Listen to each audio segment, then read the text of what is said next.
por favor, ya vamos a intentar ya empezar lo que es la penúltima mesa. Sabemos que la mesa siguiente es la de un cineforum con un estreno que vamos a tener importante, con lo cual ya saben que la recomiendo luego. Efectivamente vamos a empezar con Guillermo Díaz haciendo ese cineforum previo y con la emisión de esta película previo. Recuerden antes de irse que se apunten ustedes como ateneístas, porque si no el año que viene no se hará. Con lo cual, bueno, vamos a hacer esta mesa que no deja de ser la definitoria de lo que supone dos hechos, que es por un lado la conquista de la Nueva España. España no existía, pero hacemos una Nueva España, y de la vuelta alrededor del mundo, gracias al Cano. Y ahí aparece efectivamente ya un concepto que ahora se puede llamar globalización, lo podemos llamar imperio, cualquier cosa. Y para esta sesión pues contamos con un doctor en historia, en arqueología, es don Francisco García del Junco, que nos ha venido desde Córdoba, es profesor. Tenemos a García Villacañas, doña Elvira Roca,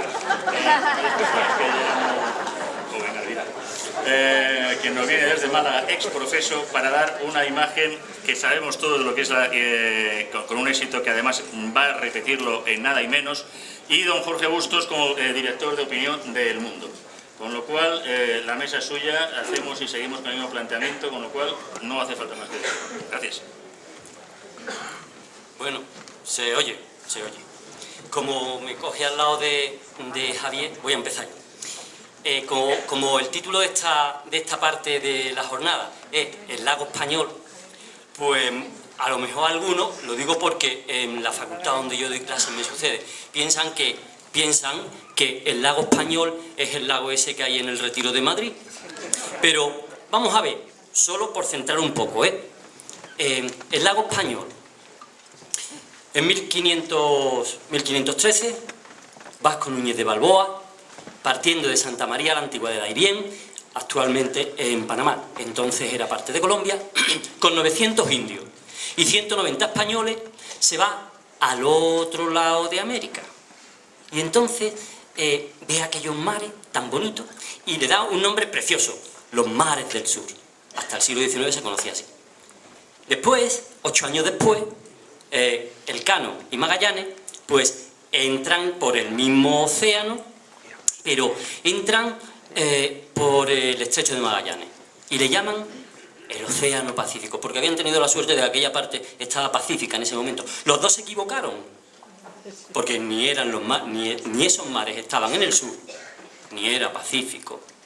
¿Y por qué se dice el lago español? No era porque los españoles fuéramos muy orgullosos y muy soberbios y etcétera, etcétera, etcétera. No, fueron los enemigos de España quienes al Océano Pacífico le pusieron el nombre de lago español.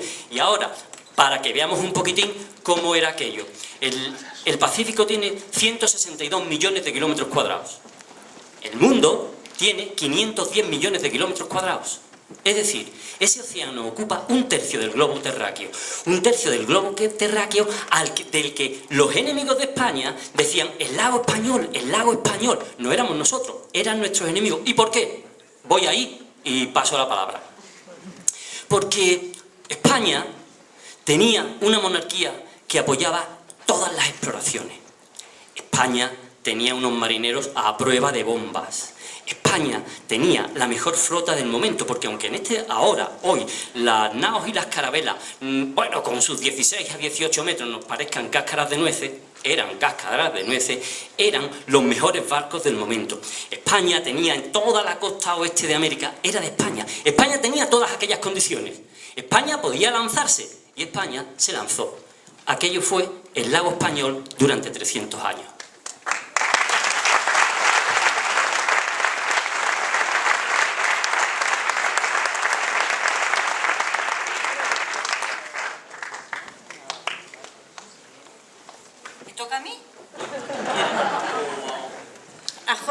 No sé por qué me toca a mí, porque después de quedarnos con el lago español estaba yo pensando varias cosas sobre lo que eso significa. Y en general estas exaltaciones, digamos, y reconciliaciones con nuestro pasado, después de haber estado a patadas con él toda la vida, pues no vienen mal ni sientan mal.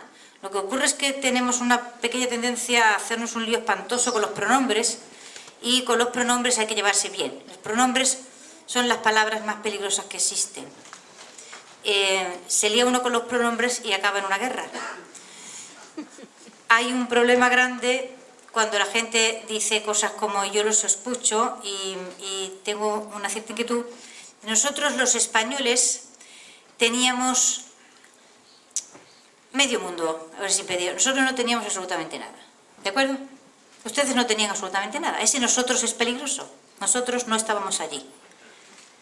Es fuerza que entendamos que ese imperio se acabó hace 200 años y que eso forma parte de la historia, solo de la historia. Y que gestionar adecuadamente esa historia es, ese sí, nuestro problema del presente. Pero que es un disparate absoluto proyectar ideas del pasado o de cómo fue a ese pasado para sentirnos mejor en un presente que es problemático y mediocre. Por lo tanto, tenemos que afrontar este asunto de la gestión de la gigantesca historia que España ha heredado de una manera inteligente y constructiva, empezando por no asociar la España actual con la España del Imperio de una manera completamente equivocada. La historia del Imperio Español es historia del mundo, no es historia de España. De la misma forma que la historia de Roma no es historia de los romanos, es historia del mundo. Por lo tanto, hay que intentar colocarla en su lugar, en la historia del mundo, y eso es una tarea gigantesca que le llevará probablemente a los españoles generaciones a hacerlo. Y es fuerza que la hagamos por la sencilla razón de que España es ahora mismo una nación de tamaño pequeño o mediano, cuyo nombre evoca y arrastra detrás de sí una enormidad histórica que probablemente nosotros ahora no somos capaces ni siquiera de imaginar. Y en el no ser capaces siquiera de imaginar lo que en aquel momento significó dar la vuelta al mundo, lo que en aquel momento significó abrir rutas de comercio que no se habían usado jamás, lo que en aquel... En fin, España puso, el Imperio Español del siglo XVI, puso al mundo en las coordenadas espaciotemporales en las que está ahora. Lo puso en su globalidad, o sea, lo hizo redondo, que se sabía ya que era redondo, pero había muchas dudas acerca de cómo era de grande, cuál era el tamaño y cómo se iban de un sitio para otro. Porque la vuelta al mundo del Cano y Magallanes no solamente es la prueba empírica de que la Tierra es una esfera, es que además demuestra algo que es todavía muchísimo más importante, bueno, no sé si muchísimo más importante, pero muy, muy importante, y es que todos los mares están interconectados, y por tanto se puede ir en un barco a cualquier sitio. Eso era una cosa extraordinaria, desde el punto de vista comercial. O sea que todos aquellos cambios en aquellos 50 años de puro milagro, que son los 50 años primeros del siglo XVI, en los que el Imperio Español se proyecta por el planeta entero prácticamente, supusieron cambios enormes y gigantescos. Y cuando ahora se dice la palabra España, en líneas generales, la gente tiene en su cabeza un significante con distintos significados, y esto produce gigantescas confusiones.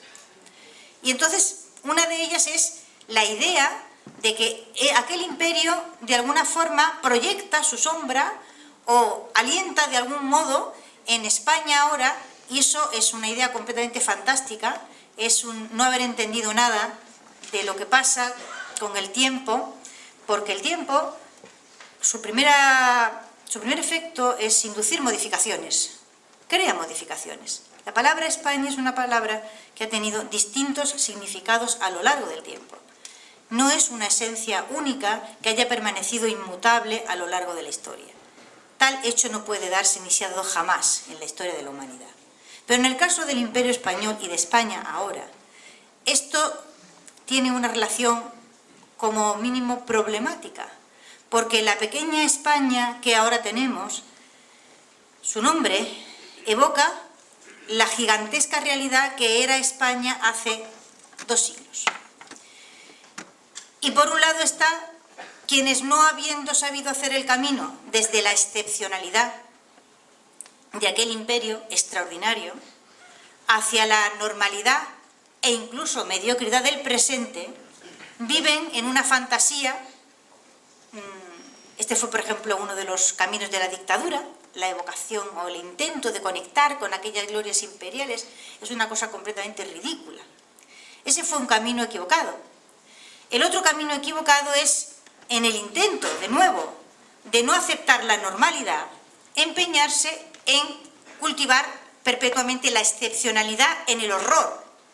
Es decir, pero en cualquier caso, no aceptar serenamente que de una situación realmente de hegemonía extraordinaria, que el Imperio Español aguantó durante siglos de una manera verdaderamente impresionante, porque ha sido uno de los grandes imperios de la historia de la humanidad. Desde luego, en el caso de Occidente, ha sido el más grande imperio cristiano que ha existido jamás. En cuanto a si unimos los dos factores de extensión y de duración, ¿no? Esa naturaleza suya extraordinaria generó enemigos también, enconados, que obviamente crearon argumentarios contra ese imperio. Claro, ¿cómo no los iban a crear?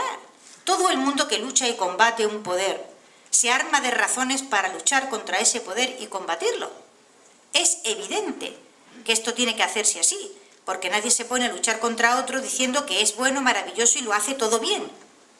Se construyen argumentarios. Esos argumentarios es lo que llamamos la leyenda negra, sin más ni más.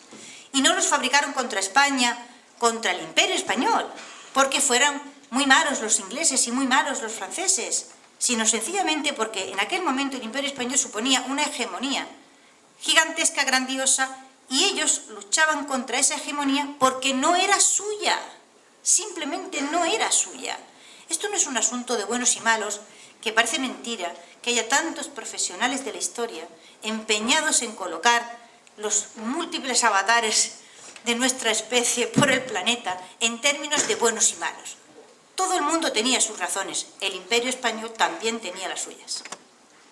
Y en muchas ocasiones se equivocó, pero en muchísimas ocasiones también acertó.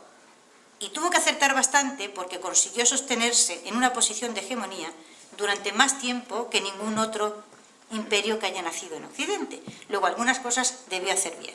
Una de esas cosas que hizo bien fue esa gigantesca exploración por el Pacífico, que es probablemente de las partes del Imperio Español, esto es que tenía que decirlo yo, forma parte de filosofía de la historia y hay que soltarlo, ¿vale? Porque hay gente que vive en estos tiempos, que incluso tiene profesiones relacionadas con la historia y que no se ha dado cuenta que el Imperio Español dejó de existir hace 200 años.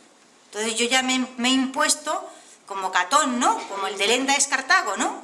Pues yo me pongo a hablar y digo, el Imperio Español desapareció hace 200 años, porque hay mucha gente que no lo sabe. Incluso profesionales de la historia que no se han dado cuenta. Se les nota porque siguen luchando contra él. ¿De acuerdo? Entonces, esto es una pedagogía.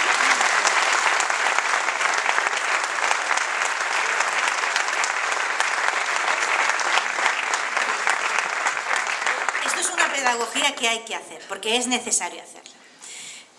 Estábamos ahora colocándonos en la exploración extraordinaria del Pacífico y decía yo que de los muchos aspectos, muchos aspectos del Imperio Español que están por estudiar, que son realmente los más interesantes, porque como hemos volcado el interés en las distintas facetas de ese imperio, en todo lo que pueda ser malo, o negativo, o criticable, o erróneo. Entonces nos hemos dejado fuera todas las partes que no fueron malas, negativas, erróneas, etcétera, etcétera, que son las más. Y una de ellas es la gigantesca exploración del Pacífico y las relaciones, o sea, la creación de una nueva ruta de la seda. Estaban los portugueses que habían hecho el camino portugués, que era a través de África, Cabo de Hornos y el Índico, llegaban hasta las Molucas, las islas donde se producían la mayor parte de las especies que se consumían en Europa. Luego viene la gran aventura del Cano y Magallanes, que es la creación de un camino alternativo, atravesando, o sea, pasando América, buscando ese camino que se decía que existía o no existía, no se sabía si existía o no existía, hasta que, bueno, el Estrecho Magallanes hace posible el descubrimiento de cómo se puede llegar, y luego ya finalmente el Cano, cuando Magallanes muere, decide circunvalar todo aquello. En fin, hay unos cambios en los ejes comerciales del planeta, que son gigantescos, y se abre una perspectiva nueva, que es el comercio por Asia por otro camino. estaba el camino portugués, insisto, por el Índico y África por abajo, costeando Islas de Cabo Verde, ¿vale?, hasta Europa. Pero luego se abrió el camino del Pacífico a través, normalmente, de México. México se convierte, o sea, los barcos se juntan en los puertos, los grandes puertos que dan al Pacífico, dentro de lo que era el Imperio Español, y hacen ese camino que se llamó el Galeón de Manila, de ida y vuelta, gigantesco. El galeón era un bicho enorme, pues porque había una limitación al comercio que se hacía con esa parte de Asia, pero había otras fórmulas. Desde que se descubre el tornaviaje, porque una de las cosas que pasan más interesantes es que, claro, yo no soy una experta en esto, o sea que me he leído 3 cosas y tengo mis dificultades sobre los cálculos de longitud y latitud, o sea que la posible metedura de pata. Pero en fin, una de las cosas estupendas fue el descubrimiento del tornaviaje. O sea, uno encuentra, se va para allá con relativa facilidad y encuentras Filipinas con relativa facilidad, pero ¿cómo vuelves? Porque eso era un problema, aquello era enorme. Y entonces se descubre aquella cosa estupenda, que es que si te dejas ir, en algún momento vas a tropezar con las costas de California normalmente, y de las costas de California te dejas caer hacia abajo y vas a ir encontrando los puertos uno detrás de otro, ¿no? El Palo Alto, por ejemplo, que es donde está la Universidad de Stanford, era un lugar muy conocido y había una factoría porque había una secuoya gigantesca que servía de señal a los barcos que venían del Pacífico y buscaban el Palo Alto. Cuando se descubría el Palo Alto ya se sabía que se había tropezado con las costas de América, ¿no? Y después ya los barcos iban bajando costeando, ¿no? ¿Cuánto tiempo duró ese comercio? Ese comercio que llevó plata a Asia provocó o produjo la monetarización de China, el conocimiento de la moneda española que mantuvo su ley durante siglos hasta el punto de que cuando ya el imperio había fallecido la moneda seguía funcionando por Asia hasta mediados del siglo XIX. De hecho, el otro día me contaba un historiador argentino que en 1829, creo, intentan los ingleses alquilar el puerto de Singapur y las autoridades les piden que les paguen con real de 8 español, no con libra esterlina. No aceptan la libra esterlina como pago. La libra esterlina en Asia todavía, 1828, 29, tiene muy poco prestigio. ¿Qué viene? Viene de todo. Y con el tiempo esto terminará provocando, por ejemplo, la moda asiática, que en el 18 da algunas salas muy bonitas en el museo, que lo digo porque es lo que más a mano tenemos, ¿no? En el Palacio de Oriente, de inspiración oriental. En el siglo XVIII hay toda una corriente artística que tiene que ver con el Oriente, con las modas chinas, las sedas chinas, el té, las porcelanas y un montón de productos que fundamentalmente a través del puerto de Cantón salen hacia Filipinas y de Filipinas entran en México y de México vienen para acá. De hecho, si se animan ustedes a ir al Museo de América, les animo muchísimo a que lo hagan, encontrarán que hay una gran cantidad de arte virreinal de inspiración asiática. En fin, hay una integración y un mestizaje y unas influencias culturales extraordinarias. Hace nada se acaba de publicar el diccionario más viejo sino español, que se conserva de en torno a 1600, un extraordinario trabajo lexicográfico que demuestra las grandes relaciones, por ejemplo, que España tuvo con China a lo largo del siglo XVI y XVII y que se mantuvieron intactas pues hasta la intervención de los ingleses en ese territorio y el desencadenamiento de aquel desmembramiento de China que fueron las guerras del opio y la ocupación colonial, ¿no?, de ese territorio, que luego ha provocado, en el caso de China, un siglo prácticamente de desdicha continua, del que los chinos se han recuperado afortunadamente y están saliendo para asombro de propios extraños de una manera que nos tiene a todos muy desconcertados. Voy a lo que voy. No, yo no te vas a librar de hablar. La mayor parte de todo esto fue iniciativa privada, fueron empresarios muy valientes como Cristóbal de Haro, que puso una parte del dinero que pagó los barcos, los 5 barcos que hicieron aquella exploración del Cano y Magallanes. Fueron grandes comerciantes, gentes que iban y venían, muchos mexicanos, algunos incluso empresarios indios y mestizos. Toda esa parte de nuestra historia es un misterio, en realidad, porque se supone que los españoles pues solo buscaban oro y aparte de conquistar como salvajes no hacían otra cosa, y nos queda por hacer, por ejemplo, una gigantesca historia del comercio español, del comercio en el interior del Imperio Español, saltando por encima de los tropocientos mil prejuicios que sobre esto hemos acumulado en la idea de que los españoles iban y venían y deben ser tontos porque dinero no empleaban. O se ve que iban solo por puro espíritu deportivo, ¿no? Aquella idea de que los españoles iban por las selvas como locos con las espadas a lo medieval, ¿no? Empalan Amadís de Gaula y claro, nunca pensaban en qué comían, ni en cómo pagaban aquello, ni en si se arruinaban o no, y en si tenían una casa a la que volver cuando acababan las exploraciones o no, y en fin, que hemos llegado a la edad adulta, yo casi a la vejez, sin saber que el viaje del Cano y Magallanes fue económicamente rentable, que la Victoria volvió al puerto de Sanlúcar de Barrameda cargada hasta los topes de especias, y que los que pusieron dinero en aquel viaje no solo no perdieron, sino que ganaron un montón de pasta. Y en fin, este aspecto del Imperio Español como que es no, porque los reyes de la actividad comercial y del emprendimiento y esta cosa, ¿no? Como que se supone que no deben pertenecer a nuestra esfera cultural, ¿no? 3 siglos de hegemonía como si fueran tontos, por el amor de Dios.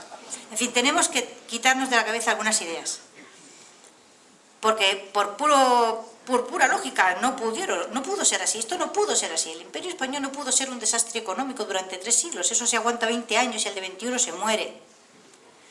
Por tanto, así no fue, por la vía de los hechos. Y en segundo lugar, eso es historia, y hay que dejarla en el camino de la historia. Y el señor Jorge Bustos sabe muy bien que todo puede ser manipulado, ¿verdad? Sobre todo a través de un periódico, ¿no? Y de Twitter.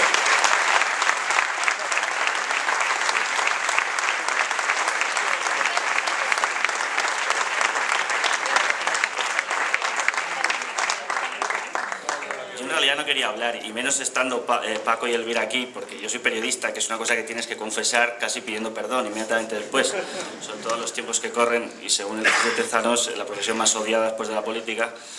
Pero a pesar de todo, soy periodista y efectivamente trabajo con el argumentario, con la destrucción del argumentario, con la producción del argumento propio, con el debate de las ideas, y la leyenda negra efectivamente fue el Twitter del siglo XVIII, XVI, XVII.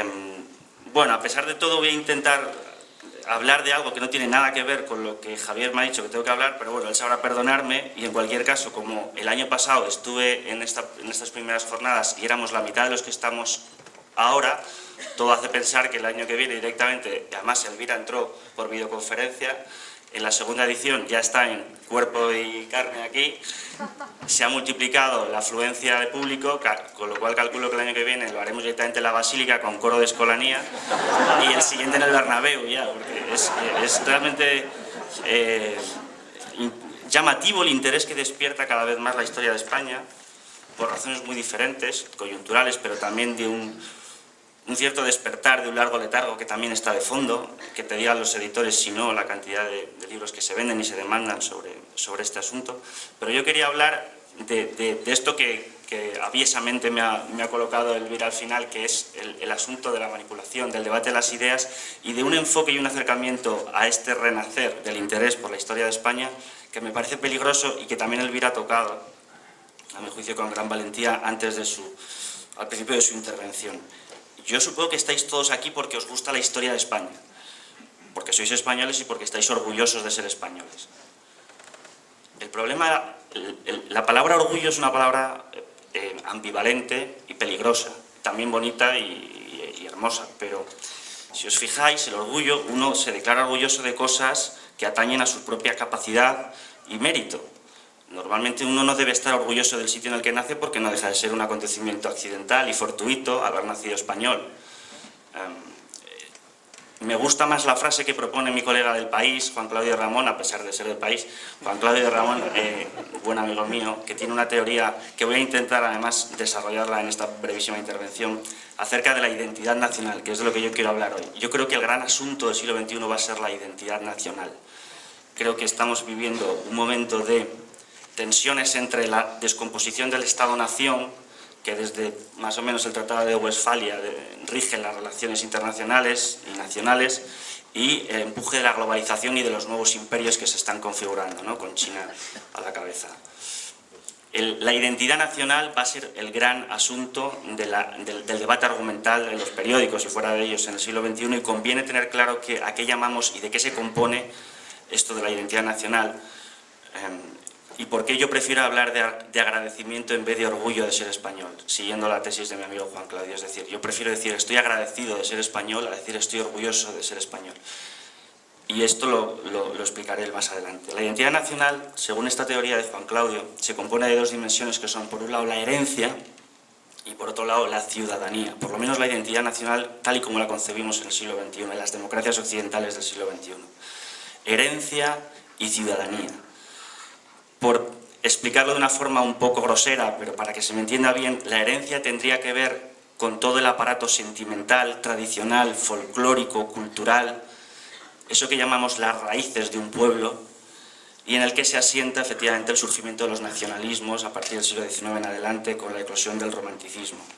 Es un ámbito que tiene que ver con los sentimientos, con las emociones, que por tanto tiene que ver inmediatamente con la política. Tiene que ver con el reconocimiento de una identidad que has heredado de tus padres, de tus abuelos, y que vas reconociendo en las ciudades de tu país por donde viajas, que vas admirando en los héroes de tus historias, de tu historiografía favorita, que vas descubriendo en las batallas, incluso en las derrotas. Hay grandes nacionalismos que surgen del sentimiento de la derrota, no están muy lejos de aquí. Todo lo que tiene que ver con la herencia, digamos que es una de las patas, no digo que negativas, es imprescindible para la configuración de una identidad nacional. Un pueblo que sea una creación absolutamente racional, sin poso en la historia, probablemente nunca cuajará una identidad nacional capaz de cohesionar una comunidad humana.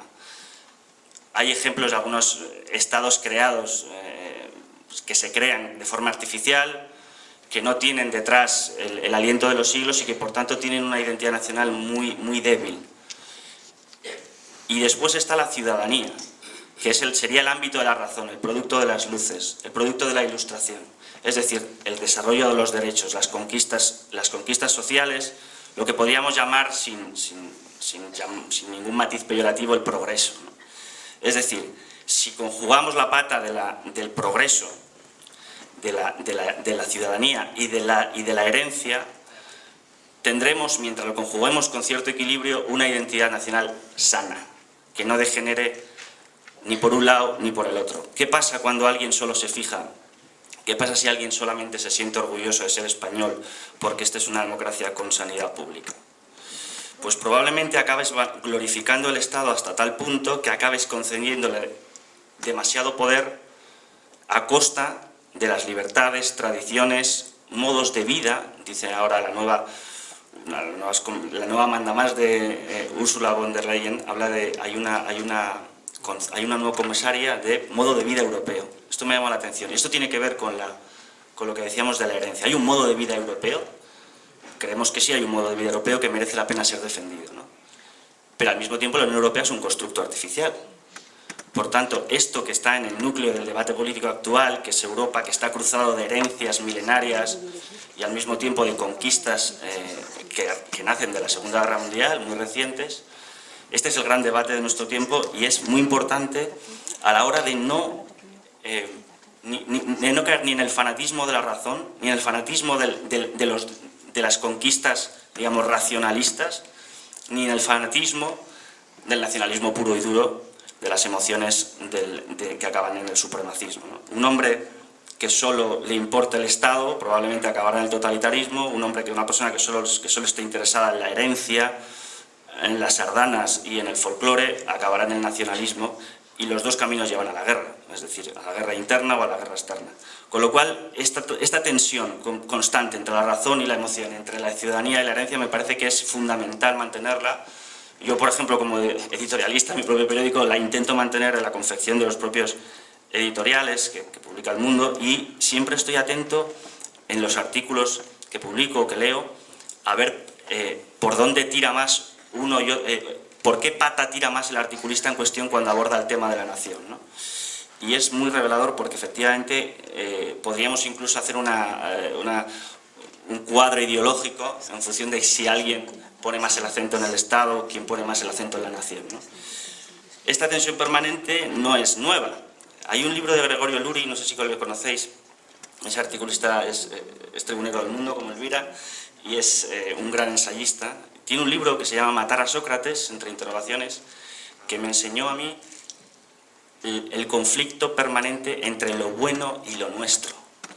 Es decir, Sócrates era un tipo que se atrevió a desafiar, vamos a llamarlo el nacionalismo ateniense, es decir, el orgullo de la democracia ateniense, porque cuestionaba, con sus discípulos, cuestionaba la bondad de ciertas leyes inequívocamente democráticas para los estándares de la época, y que eran producto del orgullo, que eran motivo del orgullo nacional ateniense, por decirlo así, ¿no? Pero claro, Sócrates era un filósofo que le interesaba no le interesaba lo nuestro, no le interesaba tanto la cohesión de la comunidad, es decir, no era un nacionalista, sino que le interesaba la bondad intrínseca de las medidas o leyes que se iban aprobando. Al poner en cuestión la actividad legislativa de su propia polis, los dirigentes democráticos no pudieron tolerarlo, porque si cuestionas la autoridad de la que emanan las leyes, si cuestionas las leyes acabas cuestionando la autoridad de la que emanan y por tanto debilitas el principio de autoridad, y por tanto tuvo que ser obligado a tomar la cicuta, cosa que él admitió porque podía haberse librado también, precisamente para salvaguardar la cohesión de la comunidad, es decir, una especie de mártir, protomártir de la filosofía o incluso de la democracia. Pero esta tensión entre lo bueno y lo nuestro es una de las razones por las que perdemos tanto el tiempo en muchas peleas que no deberían quitárnoslo. Es decir, todo lo que es español, todo lo que tiene detrás el epíteto de lo español, porque me gusta, porque soy orgulloso, porque conozco mi historia, porque la amo, es necesariamente bueno. Sabemos que no, sabemos que hay episodios oscuros de la historia de España, sabemos que ni hay que caer en la leyenda rosa ni en la leyenda negra, sabemos, pero siempre hay una pulsión, porque está, digamos, en el cableado antropológico por el que bajamos de un árbol y salimos de África y fuimos evolucionando, que es tribal. Hay una pulsión tribal que te lleva a privilegiar lo nuestro, a tu vecino, frente a la tribu rival. Eso lo tenemos tan metido dentro de nuestra antropología que es muy difícil pararse y decir a otro miembro de tu tribu: aunque tú te reconozco como miembro de mi propia tribu, estoy con la verdad que ha dicho el de la tribu vecina. Eso es una traición en términos antropológicos, pero esta traición se llama democracia, se llama pluralismo político, ¿no? Y es la conquista más ardua a la que hemos llegado. Pero tampoco puedes sistemáticamente privilegiar la opinión del adversario a costa de debilitar la propia comunidad. Es decir, tribalismo, democracia, nacionalismo, todo esto que atraviesa, por supuesto, las correlaciones de fuerzas de la leyenda negra y de ahora y de cada día, y de los partidos políticos y la próxima campaña electoral del 10N, todo tiene que ver con esto al final, ¿no? La tensión permanente entre lo bueno y lo nuestro. Tenemos que ser capaces de reconocer lo bueno en lo ajeno, tenemos que ser capaces también de darnos cuenta de que si no hay un nosotros, si no hay una unidad, la unidad del Estado español, esto me ha quedado muy franquista, porque es Franco el realidad que empezó a decir lo del Estado español, aunque los nacionalistas creen que de esa forma, evitando la palabra España, pues no sé, se alejan un poco más del franquismo. En realidad es un invento del concepto de Estado español del franquismo, de la propaganda franquista. Yo creo que tenemos que ser capaces de, intentando emular vagamente a Sócrates, cuestionarnos permanentemente si sabemos discernir la verdad de los demás por encima de la nuestra y alejar el estudio de la historia, que es lo que ha dicho antes Elvira, de la justificación de nuestro pensamiento o ideología presente. Es decir, no podemos convertir la historia o los personajes que más admiramos de la historia o la época más dada a la melancolía o a la nostalgia imperial en argumentaciones para hacer la política del siglo XXI, porque eso es garrafal. Eso no lleva a ningún sitio, porque con una identidad esencialista no puedes debatir. Contra lo nuestro, podemos debatir sobre lo que es bueno, pero no podemos debatir sobre lo que es nuestro. Si tú te enfrentas a otro que es distinto de ti y no reconoces que pertenece a tu mismo estatus, no reconoces que sea un interlocutor igual que tú, nunca podrás convencerle. Es decir, lo que está pasando, lo vemos incluso en eso que llaman los filtros burbujas.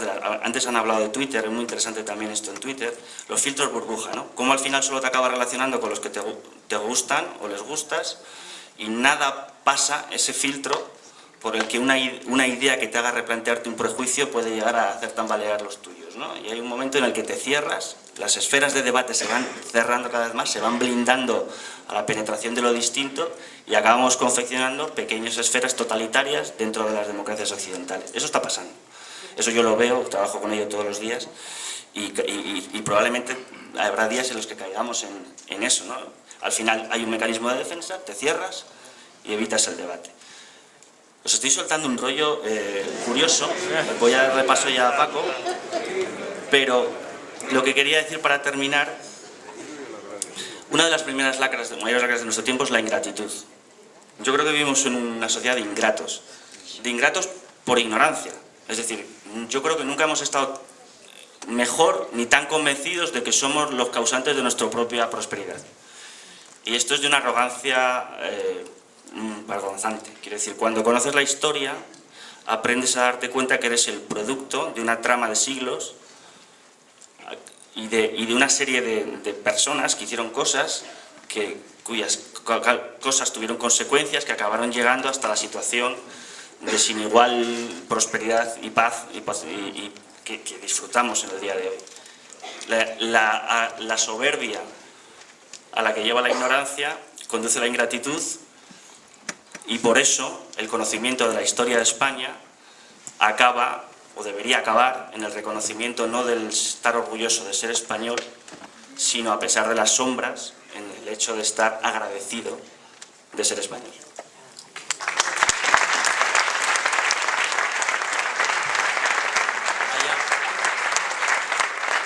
Vaya nivel que me están poniendo, ¿eh? Yo tengo aquí dos opciones. O sigo a Jesús, pero es que es muy profundo el tío y sería filosofía. O sigo a Elvira, que como habla de historia y algo me suena. Entonces voy a seguir un poquito la génesis de lo que antes ha dicho Elvira, con dos ideas. Dos no, cuatro, pero voy a intentar ser cortito. Primero, ella ha hablado de la duración del imperio. En la facultad, mis alumnos me preguntan, esto me sucede todos los años, me dicen, pero ¿cómo perdimos Filipinas? ¿Pero cómo perdimos México? ¿Pero cómo perdimos Flandes? ¿Pero cómo perdimos...? Esa es una pregunta equivocada. Completamente equivocada. La pregunta que hay que hacerse, lo que uno tiene que plantearse es ¿cómo fue posible que el segundo imperio más extenso de la historia durara 380 años? Esa es la pregunta correcta para valorar en su justo término quiénes eran los españoles de aquella época. Después, Elvira ha hablado de la gigantesca exploración del Pacífico y la verdad es que, brevísimamente, ¿no? Voy a dar 4 pinceladillas de cómo vivían esa gente que se subía en los barcos. Primero, tenían unos compañeros inseparables, las ratas. Las ratas, sí, porque eran los primeros en poblar el barco. Entraban a través de las maromas del barco cuando estaba en el muelle y una vez que el barco salía a alta mar, de allí no salían. Pero se continuaban reproduciendo como ratas. En segundo lugar, yo no sé por qué, a la gente le da mucho asquillo, pero las cucarachas, que no son como las de hoy, Las de hoy son sus primas hermanas enanitas.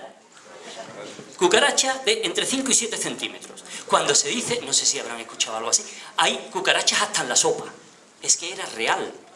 Cuando había cucarachas hasta en la sopa, es que el barco ya tenía plaga de cucarachas. En tercer lugar, los piojos. No tampoco, gracias a Dios, nuestros piojos, sino los mismos, pero 5 o 6 tipos diferentes para cada parte del cuerpo humano. Después habló de compañeros reales, inevitables y perennes, ¿eh? Después está lo que le pasaba de vez en cuando a algún barquillo, como me parece que fue al Santísima Trinidad cuando se quedó en la Moluca, y es que le atacaba la broma, de ahí viene el término broma español. La broma es un molusco que empieza a comerse las cuadernas del barco y que si uno no se da cuenta a tiempo, corre el riesgo de verse con el esqueleto del barco en mitad del océano. Esos eran los bichitos con los que ellos iban. Después hay una cosa muy importante. Se sabe dónde, cuándo se sale, etcétera, etcétera. Pero generalmente no se conoce el tiempo que se va a tardar. Se tarda mucho en saber cuánto tiempo se va a llegar a un lugar determinado. Porque no olviden lo que les he dicho antes. 162 millones de kilómetros cuadrados se dice muy pronto. Pero para hacernos una idea cabal, desde Filipinas hasta Acapulco, son entre 18 y 20.000 kilómetros en aquellas cáscaras de nueces. ¿Y qué pasa? Los españoles no eran tontos. Hombre, por lo menos no éramos más tontos que los demás. Metían agua, toda la que podían. Metían comida, toda la que podían. Pero claro, cuando el viaje duraba más tiempo de la cuenta, el agua empezaba a faltar. ¿Y eso en qué se notaba? Es muy fácil. Lo dice... Voy a leer solo 2 trocitos, porque no quiero enrollar.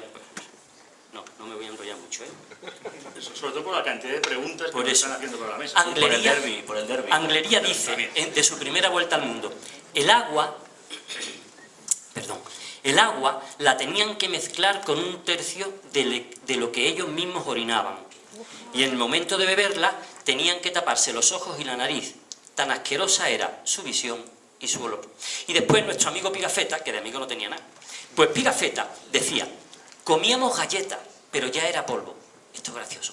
Con gusanos a puñados, porque lo mejor se lo habían comido ellos. Olía a orín de rata.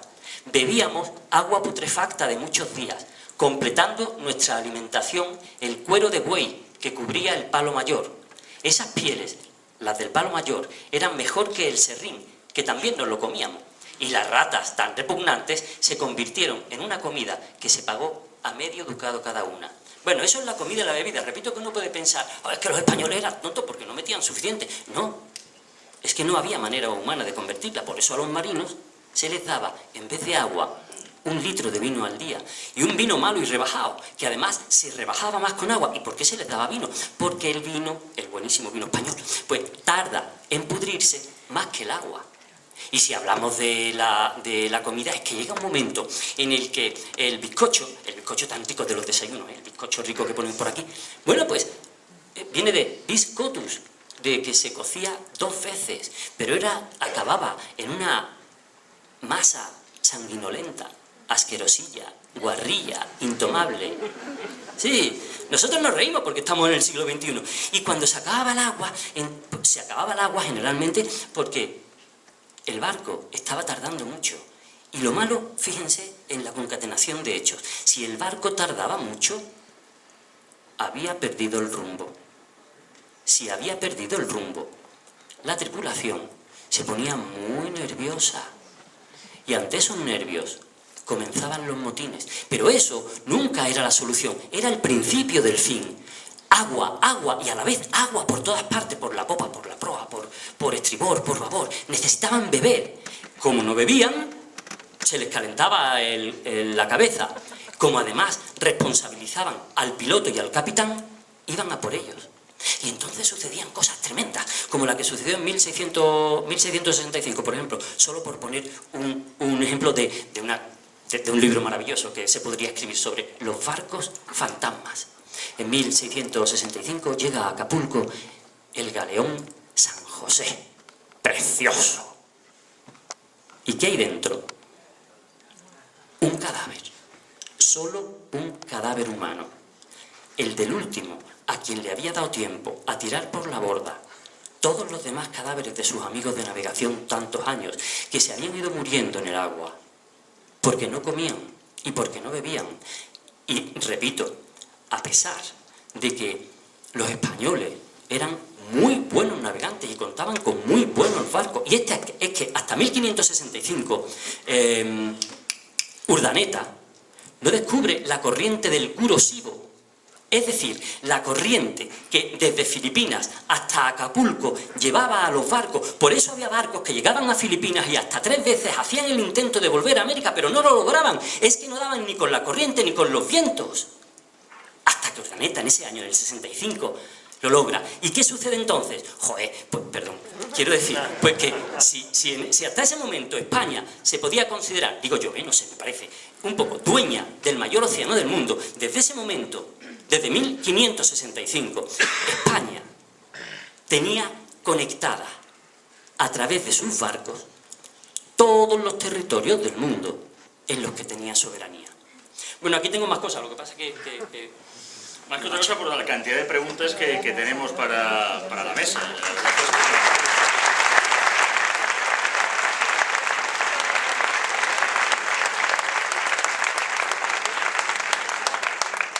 Por ir citando algunas, hay algunas que se repiten, porque siempre hemos hablado de como sociedad que por qué nos hemos querido creer la leyenda negra o a qué le tenemos miedo, ¿no? Que entiendo que también el que incide en esta idea, que el mundo anglosajón inventa la leyenda negra, pero ¿por qué en España nos lo hemos creído?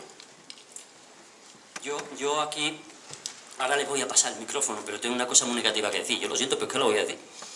Y es que, bueno, yo voy a decir por qué no la hemos creído en el siglo XIX, XX y XXI, porque antes no sé, no he leído apenas. Nos la hemos creído en general, casi todos los españoles, porque una parte, ¿lo digo? Venga, lo voy a decir. Porque una parte ideológicamente sectaria de los que mandan y han mandado en España están encantados con la leyenda negra.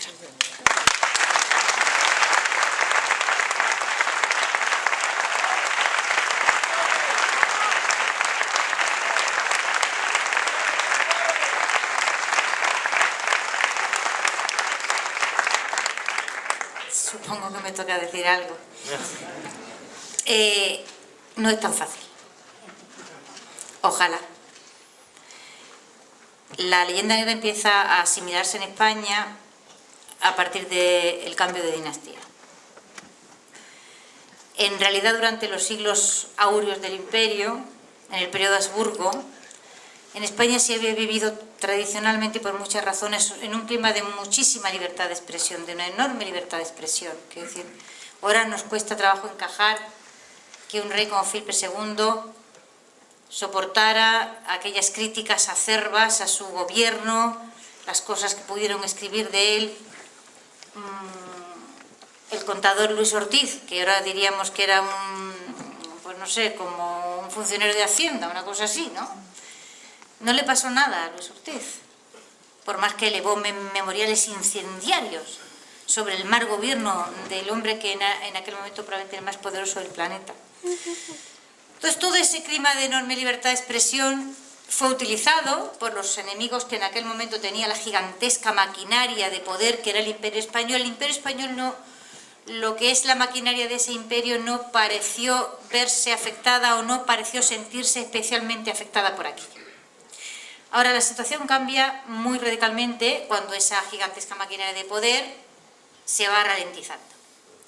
Empieza a sufrir síntomas escleróticos, de anquilosamiento y de parálisis, y en ese momento estratégico se produce un cambio de dinastía que no es cualquier cambio de dinastía, porque viene a reinar a Madrid la dinastía que había sido los enemigos de los Habsburgo por excelencia.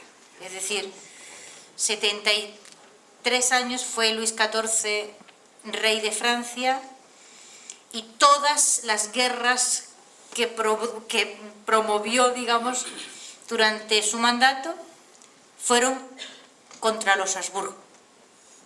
Todas. 73 años. Y el que viene a reinar a Madrid es un nieto de ese rey que ha sido educado por su abuelo. La campaña electoral de la Casa de Anjou, de los Borbones, para venir a Madrid fue el argumentario oficial de la leyenda negra. Es decir, este imperio es un horror, este imperio es un desastre, vamos a arreglar nosotros ese desastre que es el Imperio Español. Vamos a llegar y lo vamos a reformar, ojo, reformar, y es el momento en que la palabra reforma adquiere connotaciones mágicas en nuestra historia. Y desde entonces acá no hemos dejado de tener reformistas ni un minuto. La gente se proclama reformista, nunca dice qué es lo que hay que reformar, pero reformista en principio, ¿no? Entonces era muy difícil que en la coyuntura de aquel cambio de dinastía, cuando la nueva casa se asienta en Madrid, se desdijera de todo lo que llevaban diciendo décadas, no décadas. En el caso francés, siglos. Evidentemente, todo el mundo quiere sobrevivir en un cambio de poder tan abrupto y tan traumático como fue el cambio de dinastía en 1700. Y la nueva dinastía no fue precisamente amable con lo que había recibido de la dinastía anterior. Así que se produce una acomodación gradual de todo eso que había sido el argumentario de la leyenda negra de Luis XIV a través de su nieto y del mundo cortesano que con ese nieto viene a Madrid a reinar. Y ya no es argumento de la leyenda negra, sino la enciclopedia, que los españoles ilustrados leen con pasión y aprenden con pasión. Y esto se acomoda por igual en lo que podemos llamar, para entendernos, aunque el término es un poco abrupto para ser usado en el siglo XVIII, pero en el XIX se puede usar perfectamente. Esto sucede exactamente igual en la derecha y en la izquierda. No se lleven engaño, ¿vale? Es una propensión peligrosa de la derecha española el haberse considerado poseedora o usufructuaria de las esencias nacionales. Esto no es cierto, y lo pruebo ahora mismo. En la edición del 90 y tantos tiene 4.000 páginas, la historia de los heterodoxos españoles. 4.000 páginas. Estamos hablando de pensamiento nacional católico denso. Don Menéndez Pelayo, en fin, vamos, tremendo, ¿no? 4.000 páginas a los heterodoxos españoles. Nadie le había dedicado nunca en la historia inglesa o francesa 4.000 páginas a sus propios heterodoxos. Si había una víctima real o supuesta de la intolerancia religiosa española, por encontrarla encontró Menéndez Pelayo y la puso a servicio de quien la quisiera utilizar. Por lo tanto, vamos a manejar con mucho cuidado este asunto de quién es el dueño políticamente de la verdadera idea de España, porque el primero que define la hispanofobia y su uso como herramienta política es Rafael Altamira, que es un señor que muere exiliado en México en el 50 y tantos. O sea, que esto es un problema, la absorción de los planteamientos de la leyenda negra, del argumentario de la leyenda negra, de la idea catastrófica de España, de la idea de España como anomalía, como monstruosidad que tiene que ser corregida, etcétera, etcétera. Es algo que recorre todo el espectro ideológico, tanto en la derecha como en la izquierda. Y muy notablemente hay grandes representantes en el seno de la Iglesia Católica.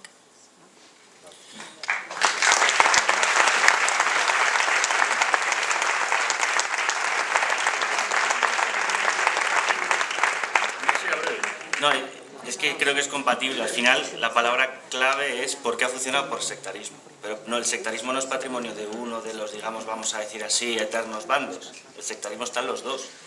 Es decir, el sectarismo es decir, quererte depositario de las esencias nacionales para arrojárselas al otro llamándole mal español, o el sectarismo del que se cree superior moralmente a ese españolazo y dice, yo prefiero ser afrancesado porque tú eres un franquista desde el siglo XVIII.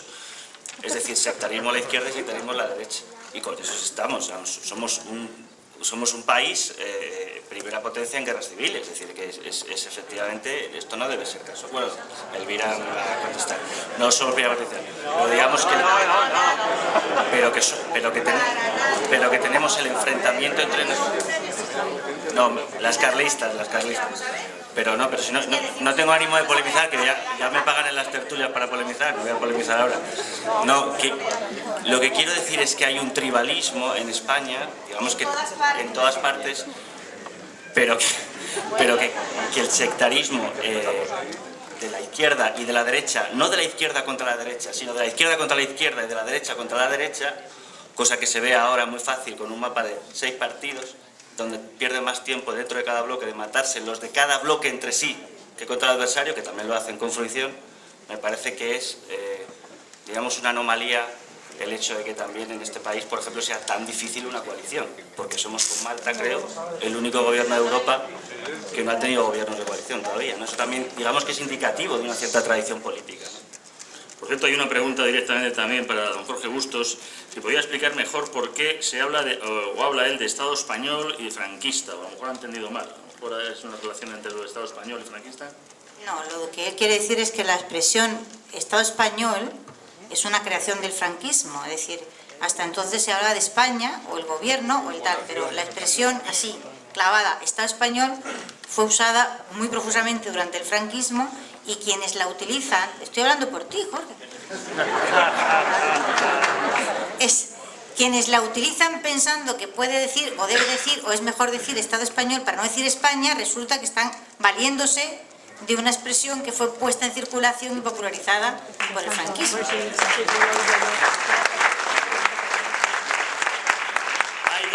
Hay dos preguntas sobre cine que, como vamos a tener luego nuestro cineforum con don Guillermo Díaz, las vamos a dejar apartadas. Lo siento que las he hecho las dos personas, pero es que el cine viene ahora. Hay una reflexión sobre que se habla de imperio español, pero deberíamos llamarlo imperio hispano, por el mestizaje y para incluir más a los hispanos de origen americano, que fueron columna vertebral del imperio. Pues sería una manera de intentar. Bueno, no nos hemos puesto todavía de acuerdo con el nombre que le vamos a dar. Si entramos en liza con otros adjetivos, la vamos a liar. Yo voy a lo de la anomalía, y España es el único país que... Vamos a ver. La Europa occidental está atravesando ahora mismo por una situación muy conflictiva, toda ella de una punta a la otra. Están saliendo muertos de los armarios y problemas que parecían que hace mucho tiempo que ya estaban resueltos, resulta que no están resueltos, probablemente porque son parte de la historia de la humanidad y no se pueden resolver. Así que son viejos demonios que en cuanto a la situación se pone un poco comprometida o difícil, se reactivan mecanismos básicos de seguridad. En España hubo en el siglo XX ciertamente una guerra civil. Hubo una guerra civil gigantesca en Occidente, que fue la Segunda Guerra Mundial. La batalla de España es solo una batalla en esa guerra. No es distinta a los horrores que sucedieron en toda Europa. Les recomiendo un libro cuyo título creo que es algo así como Continente Salvaje, acaba de aparecer, no soy capaz de recordar el título del autor. Trata de todo lo que sucedió en Europa occidental después de acabarse la Segunda Guerra Mundial. Los horrores que se vivieron. ¿Tienes, Guillermo, ahí el título? El Continente Salvaje de Kate Lowe. Exactamente, El Continente Salvaje de Kate Lowe. El 46 y el 47 y el 48 y el 49 y las matanzas y las muertes y los horrores y los miles de muertos que hubo todavía que contar después de que esa guerra acabara, que cuando acabara no acabó. Eso es lo que nos hemos querido creer todos. Y voy a una genialidad, esto by the way, o sea, que no tiene nada que ver con lo que estaba diciendo antes, pero es que lo tengo que decir porque es que tenemos que aprender muchas cosas. Y una de esas cosas que tenemos que aprender es a callar cuando hay que estar callado. Eso es un arte superior, que hay que aprenderlo de la Gran Bretaña. Eso es un arte extraordinario. El libro en cuestión. Me lo recomienda un amigo y me lo leo. Y me lo leo entero y lo llamo. Digo, ¿tú no has notado nada raro en el libro? Me dice, no. Digo, anda, míralo otra vez. A ver si nota algo raro. Y no lo nota. El libro trata de todos los horrores, persecuciones, matanzas, ajustes de cuentas, hambrunas, horroroso, que sucedieron después del fin oficial de la Segunda Guerra Mundial, en toda Europa, menos en el país de su autor, que es el Reino Unido de la Gran Bretaña.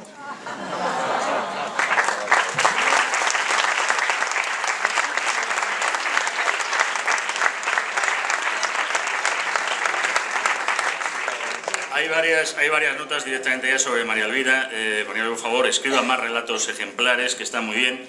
Y luego hay una pregunta más general, que ¿hasta qué punto tiene culpa el liberalismo, tanto económico como político, en la construcción de la leyenda negra? Que algo ya se ha mencionado. El liberalismo en sí no tiene ninguna culpa, como la masonería tampoco la tiene. También está preguntado Estamos el tema de la masonería. sabía que Sí. después. ¿Vale? Sabía que iba a aterrizar en la masonería. Vamos a ver, el problema no es la masonería, de la misma forma que el problema no es el liberalismo. El problema es que España no fue capaz de hacer su propia masonería. ¿De acuerdo? Y cuando apareció, dependiendo del Gran Oriente francés, en mi familia ha habido un grado 33, gran maestre del Oriente francés. ¿Vale? El problema es que cuando aparece la masonería, ustedes siempre en las cosas de España intenten trasladar el problema de sitio e intenten imaginarlo cómo sería esto si esto fuera inglés. Porque nosotros estamos acostumbrados a tener un espejo deformante delante de los ojos y por lo tanto automáticamente desenfocamos las cosas porque el desenfoque lleva 2 siglos largos funcionando así, ¿no? La masonería no es ningún problema, ni fue ninguna dificultad. El problema fue, como no lo fue en la Gran Bretaña. Pero los ingleses evidentemente no se hicieron súbditos del Gran Oriente. ¿Me explico o no? Crearon su propia masonería.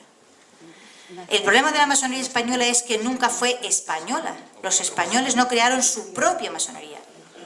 Y esa fue la dificultad gigantesca que esa masonería representó como un mecanismo de representación de las ideas francesas sobre España en España. Ese fue, digamos, el gigantesco problema que esa masonería incrustó en este país. Se convirtió en un mecanismo de absorción de la leyenda negra, pero no por la masonería en sí, entiéndanme, sino por su obediencia francesa. Los ingleses también tuvieron masonería, pero de ninguna manera permitieron que esa masonería fuera la francesa. Y la de obediencia francesa, jamás en su país. Algún recurso hubo, en fin, algún residuo pudo existir, pero en general los escoceses hicieron la suya y los ingleses hicieron su propia masonería. Y el problema con el liberalismo es 3/4 de lo mismo. O sea, el problema del liberalismo es que la gente se apunta al liberalismo y automáticamente absorbe las ideas que el liberalismo anglosajón tiene sobre España y no se pone a fabricarse su propia herramienta. O sea, España ha necesitado desde el siglo XVIII tener su propia masonería y ha necesitado tener su propio pensamiento liberal, el suyo, el que le conviene a nuestro país y el que le conviene al mundo hispano, y no copiar las recetas que otros fabrican para ti fuera de tu país o fuera del ámbito cultural al que tú perteneces. Y el último ejemplo glorioso pues lo tenemos en Argentina, ¿no? Otro presidente argentino que se mete en la vena liberalismo anglosajón y ya la ha liado. O sea, ya se va al carajo y el siguiente movimiento es acaba provocando una crisis, en fin, de endeudamiento, descenso, o sea, pérdida de poder adquisitivo, la moneda desciende, los funcionarios al 60% de su salario, etcétera, etcétera. Ergo, desde este punto, ¿a dónde me voy ahora mismo? Pon el bandazo populista y ahora me voy al peronismo. Y de una punta a la otra llevamos porque yo es que el tema de Hispanoamérica lo vivo como algo propio. Muchísimo tiempo. A fuerza de me voy y me hago el máster de turno en la Universidad Estadounidense Inglesa de turno, me aprendo las teorías económicas de turno, llego a mi pueblo, las aplico, me cargo mi pueblo y entonces la gente de mi pueblo sale en busca del Perón de turno, a ver si aparece un Perón de turno, siempre aparece un Perón de turno, que dice, yo soy el que va a arreglar esto. Y ahora estamos en la otra punta. Cuando estos asfixien el territorio, volverá a aparecer, y así sucesivamente. Hombre, no. A ver si en algún momento somos capaces de cortar ese nudo gordiano. Que el problema, insisto, no es el liberalismo, como no lo fue la masonería. El problema es que nosotros necesitamos crear nuestra propia versión, ¿vale?, de determinadas ideologías, simplemente.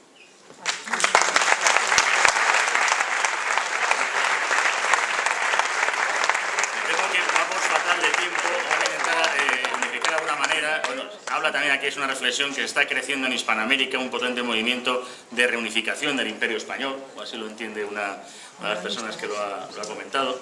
No sé hasta qué punto. No veo. ¿Quién ha preguntado lo de la reunificación? Que levante la mano. ¿Los venezolanos?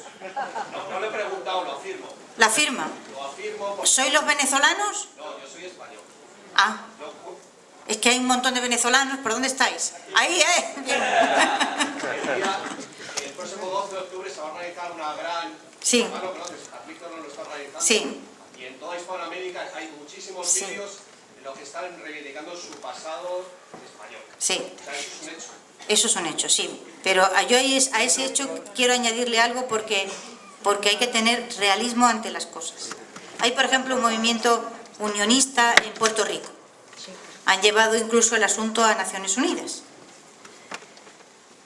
No es agradable lo que voy a decir, pero necesario. Cuando los unionistas en Puerto Rico reivindican su necesidad o su derecho a unirse a España, no se dan cuenta de que ya no tienen a qué unirse. La España en la que ellos están pensando no existe. Si en algún momento hubiese un movimiento encaminado a una mayor colaboración entre las naciones de habla española, eso hay que crearlo ex nihilo. Esa idea de España que tiene Andrés Manuel López Obrador es una idea ahistórica y falsa. Esa España no existe ya. No sé si me explica.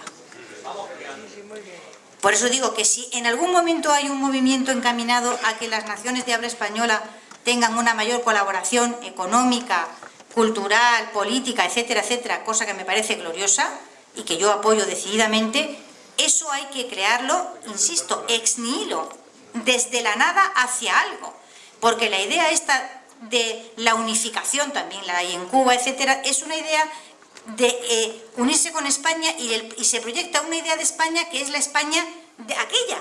Como si aquella España existiera, esa España no existe más. Es decir, España en un movimiento de esa naturaleza tiene que ir, o debería participar, o sea, en el pelotón, con todo el mundo, simple y llanamente. O sea, que les toca, creo yo, dar el callo a los del otro lado del Atlántico y los españoles. O sea, vamos a no proyectar ideas del pasado sobre el presente, desfigurando por completo las relaciones con las que tenemos que contar ahora. No sé si me he explicado medio.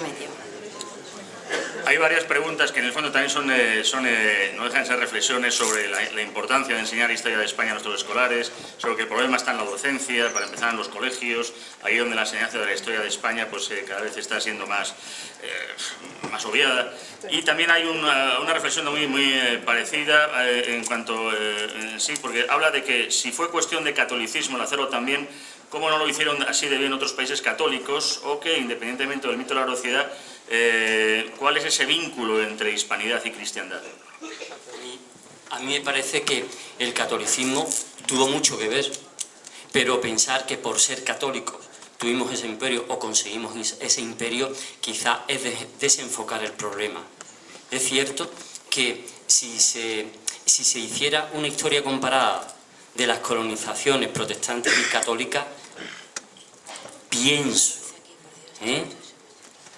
que en lo que a la moral se refiere, asumiendo los pecados personales de cada uno, la católica es mucho mejor de cara a las demás, de cara a las colonias. Pero no, me parece que no es correcto, que no es acertado decir que por católicos se hicieron las cosas bien. No, es verdad que el católico tiene una carga moral añadida que le impele a hacer las cosas bien, pero eso no quiere decir que las haga bien. Pues yo creo que realmente, además hemos cubierto más que de sobra el tiempo, y sobre todo porque ahora mismo don Guillermo Díaz pues está también ahora para hacer esa mesa redonda y la película que también luego vendrá de estreno, de casi estreno a continuación. Agradecer a esta magnífica mesa la participación de todos ustedes y muchísimas gracias, de verdad.